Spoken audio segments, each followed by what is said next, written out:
So we'll start with Hari Uncle. I know you shared a bit of your personal journey this morning.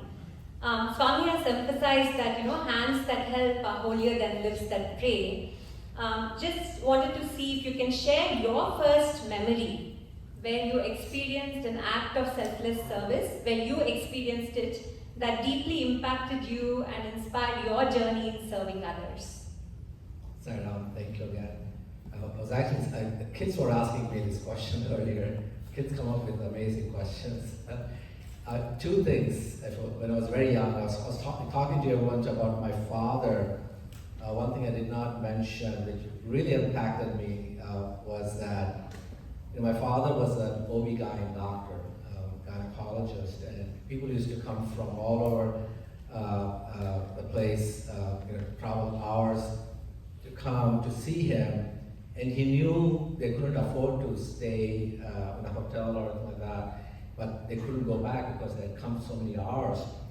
So he used to allow them to, actually ask them to stay, we had a garage, and that garage literally became a home for all his patients. So I remember very vividly going to school and coming back. When I come back, there's a family in the garage cooking and doing their stuff. There were the patients who came during the day, and then a day later they were gone, and then after a while another family. I mean, I actually grew up meeting all these strangers. I had no idea who they are, and to me that was so impactful, because here is someone who is taking care of people who didn't have any place to stay. And then once when I was in the dorms, I think I was 15, I think. There was a huge cyclone, like a hurricane in Andhra Pradesh, and schools were closed, and they asked us to go back home. But what happened was we were going to go home, but all the roads were closed, so we had to come back to the dorms actually. So the next day, this truck comes. I have no idea who these people are. They were looking for volunteers to come and help in the villages to rebuild the houses, and also there was a lot of people still who died in these storms.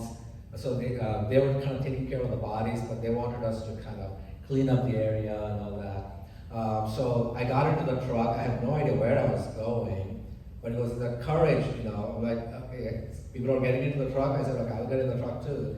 I had nothing else to do. So I go there, we're helping out, and then suddenly I see this Jeep coming towards the village where we were, and then out comes Mother Teresa, out of the Jeep. And to me that was such an impactful experience, because she was going from one village to another, and she was actually trying to encourage everyone to serve. She was saying, this is really very important that you serve, no matter how uncomfortable you might be. So those two, when I was very young, an early teen, were very impactful in my life. Thank you. Harish, I know you came to Swami's fold when you were 4 years old, and you've witnessed your parents involved with Satyasai Seva activities for decades. As you were growing up as a young adult, as a young professional, you held several executive positions at major tech companies, and just was curious, how has the practice of selfless service influenced your thought process and shaped your personal and professional journey? Sairam, so nice to be here, and I share Sister Tina's thoughts. So nice to see so many people. It's been a while. So wonderful to be here, and obviously a wonderful experience sharing from Dr. Hari this morning as well. What Dr. Hari said this morning about this sort of intrinsic joy that we must experience. That's my initial experience with service was when I was a teenager. To your point, my parents were really involved in the organization, and they were doing a lot of service, and maybe unlike Dr. Hari, I wasn't yet fully motivated to follow them, but I remember in Chennai there was this polio camp. And some of you might have heard the story, I've said this many times. And in the 70s and 80s, polio was still ravaging India. There were so many people who were infected by it. And we had this polio camp, and my father was in the organization, and so he gently asked me, I was only 17, I think 17 or so, he said, you should come. And there was a cricket match in Chennai that day, and the choice for me was very obvious. But I said I might come for 2 hours and then leave, and that was fine. So I went, and I was assigned to a physician, and there were several rows of examination stations in a big shed, and every examination table was lined with people affected by the disease, 5 years old all the way to 70 years old. And my job was to literally, they had nothing, they had no crutches, they had no braces, no wheelchair, they were just literally dragging themselves on the ground. My job was simply to assist them onto the table, let the doctor examine, and then take them along to the next station. That's all I did all morning. And then that afternoon I was assistant to a pharmacist. I was not the pharmacist. And I was basically explaining to them the medications and handing them over. And that I was there till like 8 p.m. The whole cricket match and all that disappeared, and I can still visualize some of the faces from that day, today, to this day. And it was probably the most purposeful day in my life, I would say, even to this day. All I did was just talking to people, helping them, and it felt so amazingly satisfying inside. So I think that was my first experience, that this natural tendency we all have to help others is something that we should connect with. So I think that helped me a lot. I then really began to appreciate Swami's message. I began to read a lot. Began to listen to Swami's discourse, not just listen, but really listen, you know what I mean? To Swami's discourses. And the fact is, this service projects that we do has to help us come in touch with our own sort of innate nature, which is kindness and compassion, and then we have to manifest it, in everyday life. And I think that's the real transformation that the service projects do. Sometimes we might forget it. You're living in a family life, your job. We might not feel that, hey, we have to express compassion, kindness, and love in your family life, your professional life. We may not feel that. But going outside and doing these service projects, you know that, no, this is who we really are. So for me personally, in my personal life, if you ask me how it has helped me, I'd say that, the biggest thing is I've learned to, well, my wife is not here, so I can say this. I've learned to become more empathetic, to listen more to my wife, to my children, even to my parents. Whether I agree with them or not is not the point. But just, everyone has good intent, and it's not about what they're saying, but just, you were saying today, listening is an important thing. So I've learned to become a lot more, a lot less judgmental about things, especially in family. I think we spend most of our time with our family members. So that's where we have to practice this message. It's easy to go to the bingo game and be nice with that person for that 1 month or 1 hour you were there. But what about every hour you're spending with your family members? So I think it's important to practice that. I think professionally, it has meant for me that, this notion of leadership, it's not about me. Even in a professional job, it's always about someone else. It's about your team, or it's about the customer that you're serving. And all of these values that Swami talks about, really comes in handy in your professional life. And sometimes I hear about professional jealousy and all this stuff, and some of my colleagues will come and talk to me about, hey, he got promoted. And these things don't bother me at all because of this attitude that Swami has taught us, right? It doesn't matter. You're happy for the person, and you're not feeling any negative thoughts about that. So there are many other things, but generally speaking, it's a very, I would say, foundational to your professional life as well. these attitudes that service helps you come in contact with. Dr. Hari, there are many volunteer organizations in the US, and there are many groups who actively volunteer their time and their resources to support the community. I was just looking at the stats. There are almost like 6 million people who volunteer in the US, and there are many registered, and there are so many who unofficially go and donate time. So in what ways is the approach that Swami has prescribed for us in the SAI organization distinct from these efforts? At least what I've experienced over time, a couple of things. One is, I think we really weave in this aspect of love and unity in everything that we do at all levels of the service in the organization. And I think that's probably the first thing, or the most obvious thing, which is so impactful for the persons who are either watching us do stuff or receiving the services. Many a time we hear, when I was sharing the example of the Reverend, and you see so many examples like that where people are not necessarily talking about individuals, but they're talking about the group, which is basically a reflection of the organization, right? I mean, you're working in unity and you're going as reflection of the organization. And then the other thing is also, I think we're also, in a lot of times, we tend to kind of stay in the community at different levels, try to look at what are the needs are there. So I think we tend to have more long-term relationships in the community. And to me, the most obvious aspect that really I think gets people to notice us is that love aspect, and not expecting anything in return. And I think they really stand out. I think I've heard so many people say, oh, you don't expect anything. Who are you? Where do you come from? What kind of organization? You seem to be working so well together. These are the comments we hear.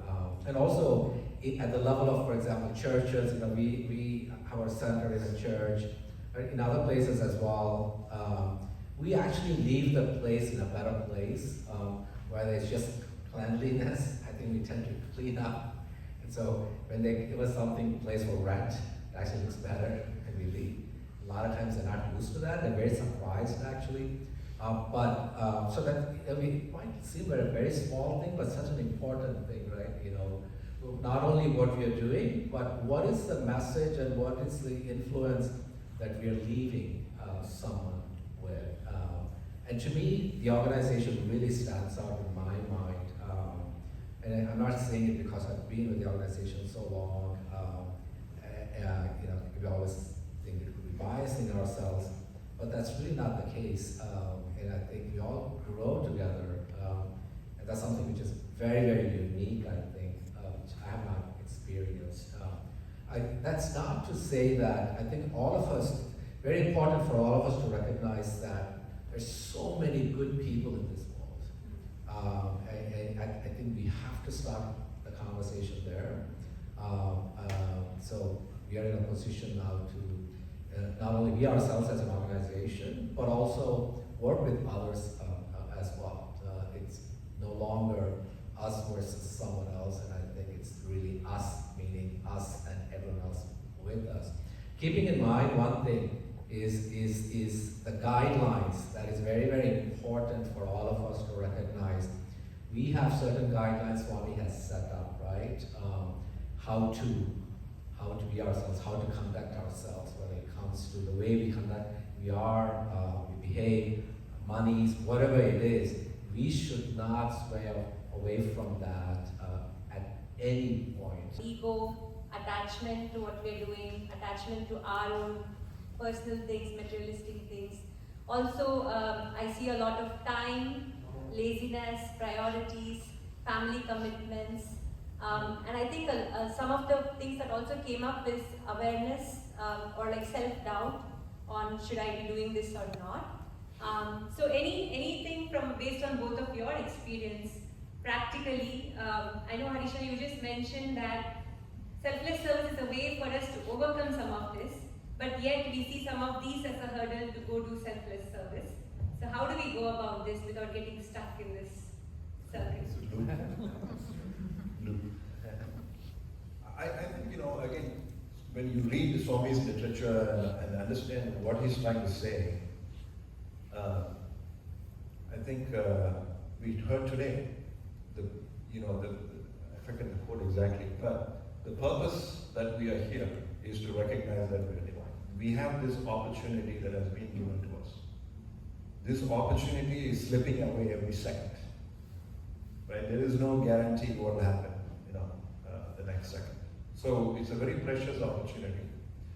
And the purpose of this opportunity is to recognize our divinity.